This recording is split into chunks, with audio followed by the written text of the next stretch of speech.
যুদ্ধটা হচ্ছে কার সঙ্গে? মমতা ব্যানার্জির সঙ্গে নরেন্দ্র মোদী, অমিত শাহ।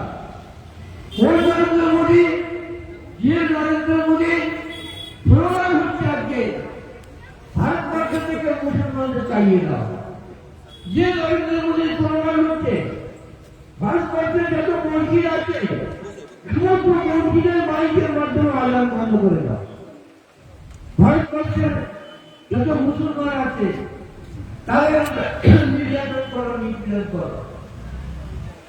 আজকে আমাদের নরেন্দ্র মোদী বলেন अगर गरीब के नीचे में कभी आएगा तो हमको दुख होगा, अगर कोई मुसलमान आएगा हमको कोई दुख नहीं होगा। এটা আমি বানিয়ে বলছি না ভোট দেওয়ার জন্য, এই কথা তিনি সাংবাদিক বৈঠকে বলেছে। তাই একটা প্রধানমন্ত্রীর কাছে আমরা কি আশা করব? তিনি হিন্দু, মুসলিম, জৈন, খ্রিস্টান সবাইকে নিয়ে চলবে। যেখানে আমাদের মুখ্যমন্ত্রী মমতা ব্যানার্জি, মুখ্যমন্ত্রী মমতা ব্যানার্জি রাজত্বে আমরা মুসলমানরা, আমার হিন্দু ভাইরা, জৈন, খ্রিস্টান সবাই আমরা এখানে নিরাপত্তায় আছি, গীতা ধর্ম আচরণ করছি। আজকে আমাদের মমতা ব্যানার্জি একবার বলুন, পশ্চিম বাংলায় 30,000 মসজিদের ইমাম সাহেবকে তিনি 3,000 টাকা করে ইমাম ভাড়া দিচ্ছে, মসজিদের 2,000 টাকা করে মসজিদ ভাড়া দিচ্ছে। ভারতবর্ষের কোন রাজ্যে নেই, এমনকি আরবে পর্যন্ত নেই, সরকারি ভাবে টাকা দেওয়া হয় না। আমাদের মুখ্যমন্ত্রী এই কাজ করছে। আজকে আমাদের এমপি অভিষেক ব্যানার্জি অনেক উন্নয়ন করেছে, আমি সেদিকে যাচ্ছি না। আমি বলছি আমাদের এমপি অভিষেক ব্যানার্জি প্রত্যেক বছরের ঈদের সময় আমাদের মসজিদের ইমাম সাহেবদের 7,000 টাকা করে আর্থিক সাহায্য করে। আর পশ্চিমবাংলায় মেদিয়াপুরে যত পূজা কমিটি আছে তাদেরও 7,000 টাকা করে। আজকে পশ্চিমবাংলায় মমতা ব্যানার্জির রাজত্বে কোন সাম্প্রদায়িক দাঙ্গা হয় না। আজ 15 বছর একবার হাওড়া, ধুলাবাড়ি আর বসিরহাটে বিজেপির সাম্প্রদায়িক দাঙ্গা বাড়ানোর চেষ্টা করেছে। মমতা ব্যানার্জির পুলিশ শক্ত হাতে সেটা রুখে দিয়েছে। আর আপনারা বলুন, ভারতবর্ষের বিভিন্ন জায়গায় সাম্প্রদায়িক দাঙ্গা, আজকে বিহারে, রাজস্থানে, উত্তরপ্রদেশে আজকে মুসলমানদের কচু কাটা করছে। আজকে ভারতবর্ষের কোন জায়গায় গোহত্যা হয় না। গোহত্যা করলে 5 বছরের জেল আর 5,000 টাকা জরিমানা। আর পশ্চিমবাংলায় অবাধে গোহত্যা হচ্ছে। বকরিদের সময় যেখানে হিন্দু এরিয়ায় একটাও মুসলমানের বাড়ি, সেখানে পুলিশ দাঁড় করিয়ে কোরবানি হয়। এ কাজ ভারতবর্ষে কোন জায়গায় নেই। আমাদের 4 তারিখে গণনা হবে, আর 11 তারিখ কি 12 তারিখে মনে হয় কবে। আমার কাছে খবর আছে, আমাদের মেদিয়াপুরের অনেক বড় বড় মানুষ তারা বাগদারা থেকে গরু খরিদ করে। তারা গরু খরিদ করতে গিয়েছে, বাগদারার খাবারের মানুষ বলছে, গরুর খাবারের মানুষ বলছে যে আমরা টাকা বাইরে দিচ্ছি, কিন্তু গরু আমরা পৌঁছতে পারবো না। বিজেপি ক্ষমতায় এলে আমরা আপনাদের গরু দিতে পারবো না। আর যদি মমতা ব্যানার্জি ক্ষমতায় আসে আপনাদের বাড়িতে গরু পৌঁছে দেবে। এই জিনিস ভারতবর্ষের কোন জায়গায় নেই, একমাত্র পশ্চিমবাংলায়। আজকে আমি যে কথা বলছিলাম যে আজকে আমাদের নিজের স্বার্থে, আর মমতা ব্যানার্জি 7বার এমপি হয়েছে, 3বার কেন্দ্রীয় মন্ত্রী হয়েছে, 3বার মুখ্যমন্ত্রী হয়েছে, তর্কের খাতিরে ধরেনি মমতা ব্যানার্জি পরাজিত হয়। কিন্তু মমতা ব্যানার্জির কোনো ক্ষতি হবে না, তৃণমূল করতে কোনো ক্ষতি হবে না। রাজনৈতিক দল একবার উত্থান হবে, একবার পতন হবে, কিন্তু ক্ষতি হবে আমাদের মুসলমানদের যারা আমরা পশ্চিমবাংলা আছি। তাই আমি আপনাদের বলছি, আপনারা আপনাদের মূল্যবান ভোট কাউকে দেবেন না। আপনার তৃণমূল কংগ্রেস প্রার্থীকে, মমতা ব্যানার্জির প্রার্থীকে আপনারা ভোট দেবেন, মমতা ব্যানার্জির হাতকে শক্ত করবেন। আর এখানে বিজেপি ছাড়া দুটো প্রার্থী আমাদের দাঁড়িয়েছে, একটা সিপিএম এর প্রার্থী, একটা কংগ্রেসের প্রার্থী। সিপিএম এর প্রার্থী বলতে খালেদ মোল্লা কোনো কাজ করেনি, আমরা হ্যান্ডবিল ছেড়েছি। আজকে আমি mini fire service station Rabindranagar করে দিয়েছি।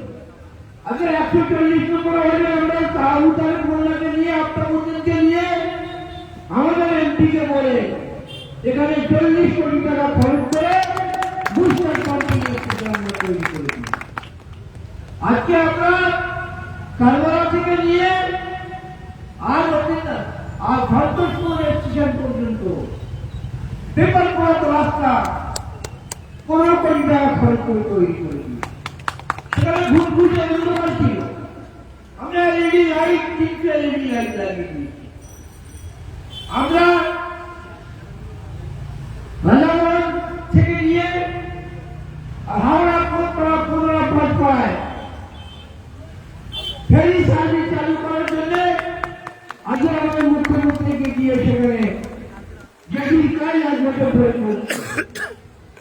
নির্বাচন হয়ে গেলে আমরা সেখানে ফেরি সার্ভিস চালু করে দেব।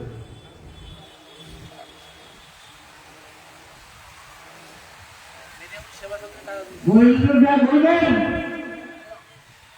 ওনার বাবা দিলীপ সেন, ওনার বাবা অমিত সেন, ওনার বাবা জ্যোতিবাবু 34 বছরে কি কাজ করেছে একটাই দেখাতে পারবেন?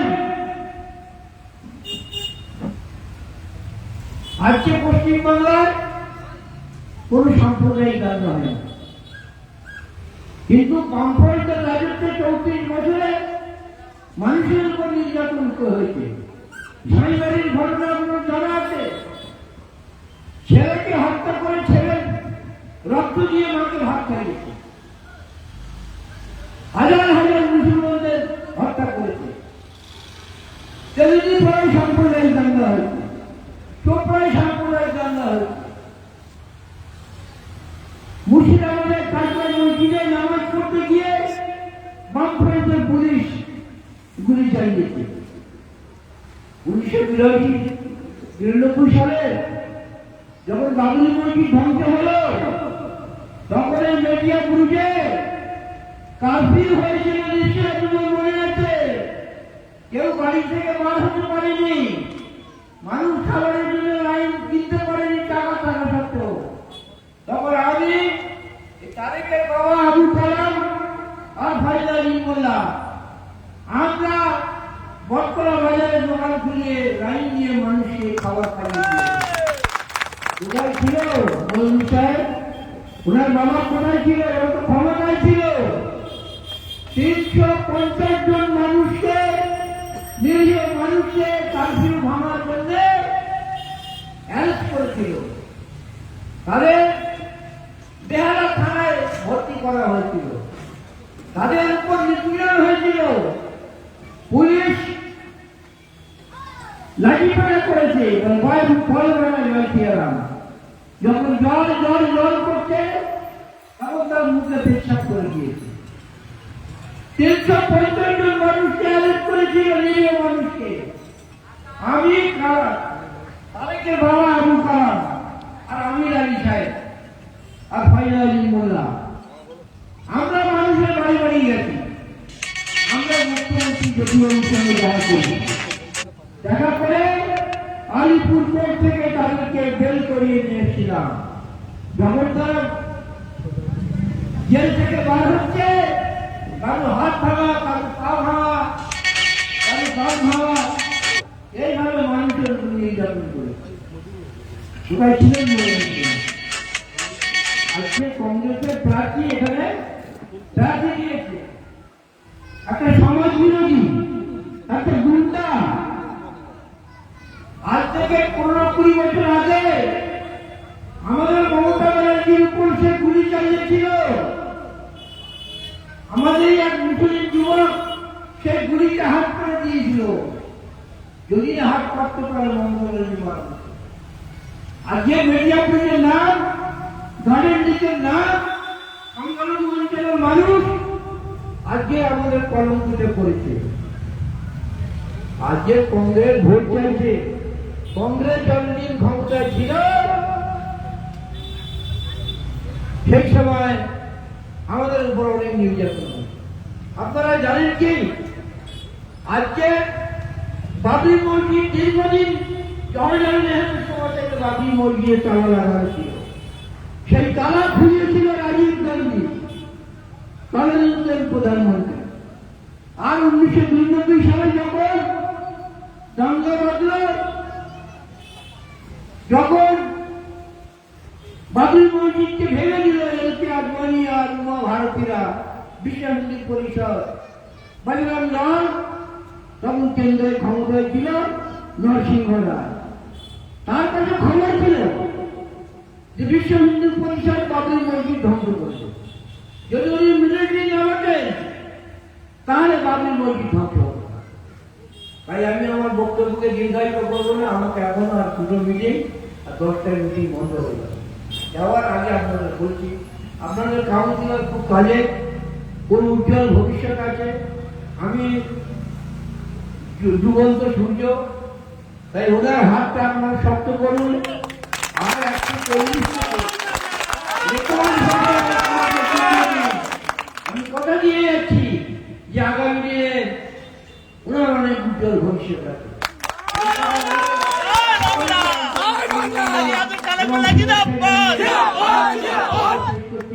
আসসালামু আলাইকুম। তৃণমূল কংগ্রেস জিন্দাবাদ, মমতা ব্যানার্জি জিন্দাবাদ, অভিষেক ব্যানার্জি জিন্দাবাদ, আমাদের 140 কাউন্সিলর আবু তারেক মোল্লা জিন্দাবাদ।